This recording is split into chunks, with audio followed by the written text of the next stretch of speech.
Amin. Ya Rasulullah salamun alaik ya Rabi'a syani wa darajin ya Rasulullah salamun alaik ya Rabi'a syani wa darajin Rabbi fanfa'na bi barakati muwadinal husna bihurmatim ya Rasulullah salamun alaik ya Rafi'a syani wa darajin wa mitana bi tariqatihim wa mu'abatin minal fitani ya Rasulullah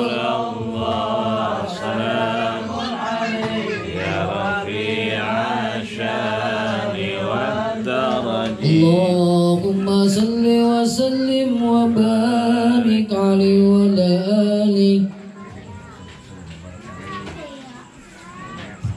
Bismillahirrahmanirrahim. Assalamualaikum warahmatullahi wabarakatuh. Bismillah walhamdulillah wassalatu wassalamu ala rasulillah Muhammad ibn Abdillah la hawla wa la quwwata illa billah. Asyhadu an la ilaha illallah wa asyhadu anna Muhammadan abduhu wa rasuluhu la nabiyya ba'dah. Qala Allah ta'ala fi kitabihil mubin wa huwa asdaqul qailin. A'udzu billahi minasyaitonir rajim. Bismillahirrahmanirrahim. Ya ayyuhalladzina amanu taqullaha haqqa tuqatih wa la tamutunna illa wa antum muslimun. Wa yaqulu subhanahu wa ta'ala qul huwallahu ahad. Allahus samad lam yalid wa lam yulad wa lam yakul lahu kufuwan ahad. Wa qala Rasulullah sallallahu alaihi wasallam fi hadits syarif inni lama ub'as la'anan innama bu'istu rahmatan. Sadaqallahul azim wa sadaqa rasuluhun nabiyul karim wa nahnu ala dhalika minasyahidin syakirin walhamdulillahi rabbil alamin. Amma ba'du fa ya ibadallah usikum wa iyaya nafsi bitaqwallah wa ta'atihi la'allakum tuflihun. Ma'asyiral hadirin, para guru, para orang tua, para hujjaj, khusus guru kita Al-Mukarram Ustaz Haji Naswandi Sadali, mata Allah tulah hayatihi, amin. Allah berikan kesehatan, panjang umur, keberkahan, dan mudah-mudahan ilmunya bisa terus kita serap. Mendengar suaranya kita merinding tadi ya. Kalau beliau aja suaranya masih lantang, apalagi sapi kan begitu ya. Insya Allah. Juga orang tua kita Bang Hasan, mudah-mudahan ya mondar-mandir aja, mudah sehat, keluarga dan semuanya, mudah-mudahan anak cucu mantu diberkahi Allah Subhanahu wa taala. Amin ya rabbal alamin. Semua guru-guru yang hadir, teman-teman semua yang hadir di Majelis Nurul Ahbab, yang namanya nggak disebutin atu-atu, namun tidak mengurangi rasa hormat dan takzim kami kepada beliau. Mudah-mudahan kita mendapatkan curahan rahmat dari Allah Subhanahu wa taala. Amin ya rabbal. Sampailah kita pada faidatun fi bayani salatil hajah. Apa itu faidah? Keistimewaan, manfaat dari penjelasan salat hajat. Maka pertanyaan pertama adalah, emang ada salat hajat? Kira-kira ada apa enggak? Ada apa enggak? Yang bilang ada cuma 2 biji doang. Ada apa enggak? Kalau ada, kenapa dibilang hajat? Bukannya kita begitu sholat udah Allahu Akbar, bahwa sholat itu adalah as-sholahiyat doa, sholat adalah berdoa. Bukankah begitu kita sholat udah berdoa, udah minta kita? Kan hajat berarti kita minta. Minta apa? Minta kebutuhan kita. Minta apa? Minta yang kita mau. Maka banyak teman-teman diantara kita menyatakan bahwa sholat hajat itu tidak memiliki sanad yang kuat. Kenapa? Hadisnya dhaif. Kira-kira benar apa enggak itu? Ya benar. Bahkan kalau kita cari itu hadisnya bukan hanya dhaif, tapi pada strata dhaif jiddan, sangat lemah. Bahkan Imam Bukhari menyatakan bukan dhaif, munkarul hadis. Munkar itu berarti penolakan terhadap hadis tersebut. Namun demikian, kalau itu nggak penting, nggak mungkin ditulis sama Syekh Abdus Somad Al-Falembani di dalam kitab Hidayatus Shalikin yang kita baca ini. Seandainya sholat hajat kemudian tidak ada manfaat, maka kemudian tidak bakal ditulis dan tidak bakal belajar beliau dari yang namanya Imam Ghazali. Karena selalu saja Syekh Abdul Somad Falembani ini menyebut gurunya. Siapa? Kata Imam Ghazali. Qala al-imamuna, biasanya Syekhul Islam sebutannya, atau Imam Ghazali. Selalu saja beliau menyebutkan nama gurunya.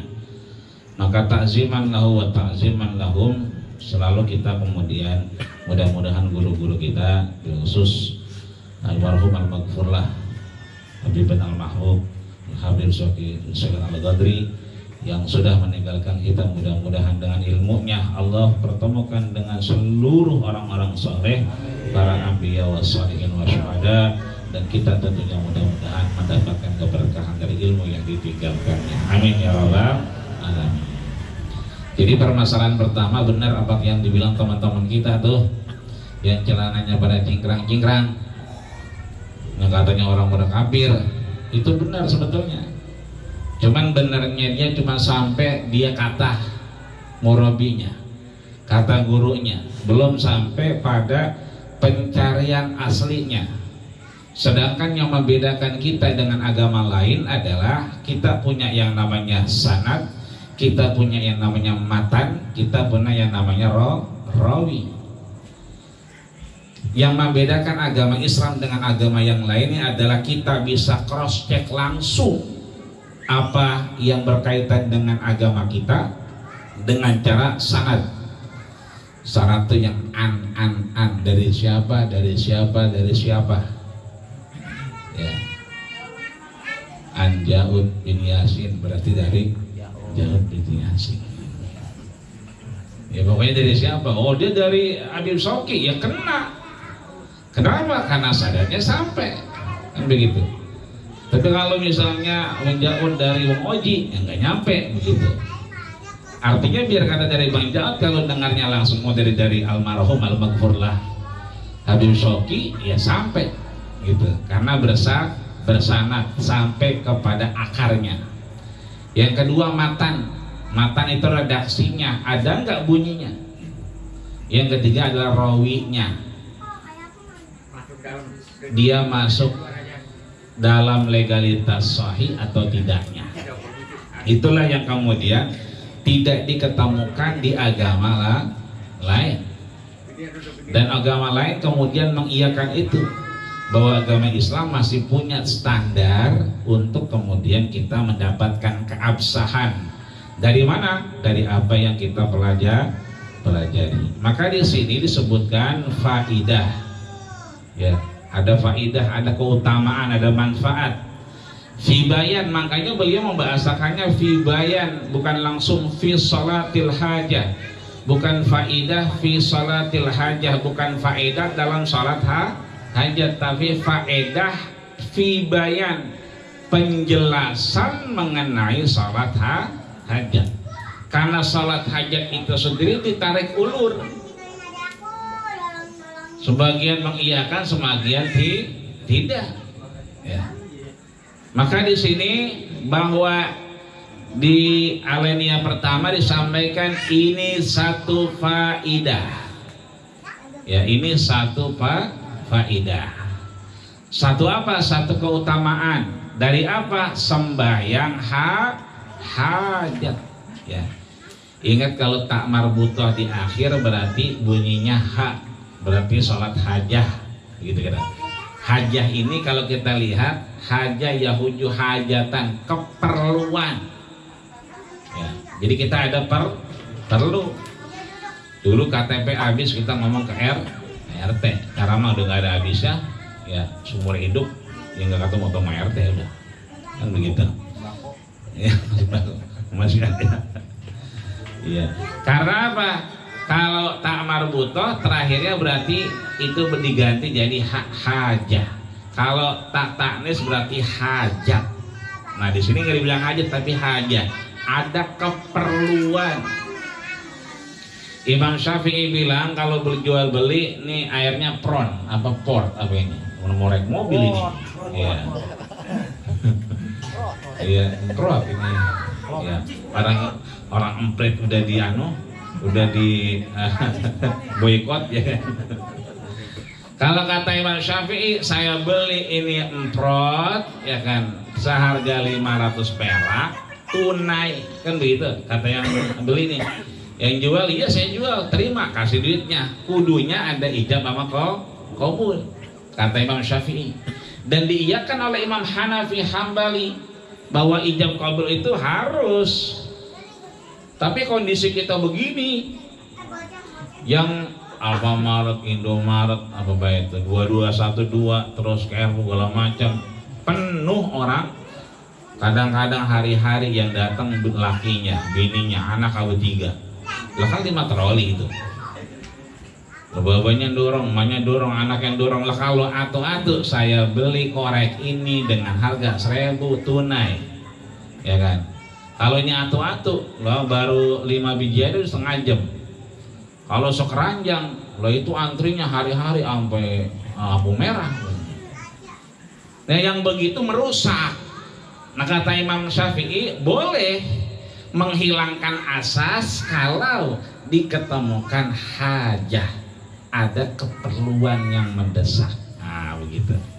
Maka di sini dibilangnya hajah, ada keperluan. Keperluan apa gimana? Kata Imam Ghazali rahimahumullah ta'ala, semoga Allah mengampuni dan merahmati Imam Ghazali. Kita yang membaca mendapat manfaat insyaallah. Dikatakan bahwa barang siapa ya kan atasnya berapa dari hajat-hajat yang sudah diyakinkan ya kan kepada perkara-perkara yang apa susah. Jadi perkaranya susah. Kita garis bawahin, perkaranya bukan perkara gampang, perkara susah. Maka kita kembalikan, pertama, apakah kemudian hadis salat hajat itu dhaif? Jawabannya ya, dhaif. Bahkan dhaif jiddan kata Imam Muslim. Bahkan kata Imam Bukhari yang paling tahu tentang bagaimana sanad hadis itu, beliau menyatakan munkarul hadis. Itu ditolak. Tapi kita kudu tahu Imam Syafi'i aja membolehkan menghilangkan yang namanya akad jual beli. Sigoh itu ada ijab, ada qabul, itu boleh dihilangin. Nggak apa-apa kita nggak ngomong beli, nggak apa-apa kita ngomong jual.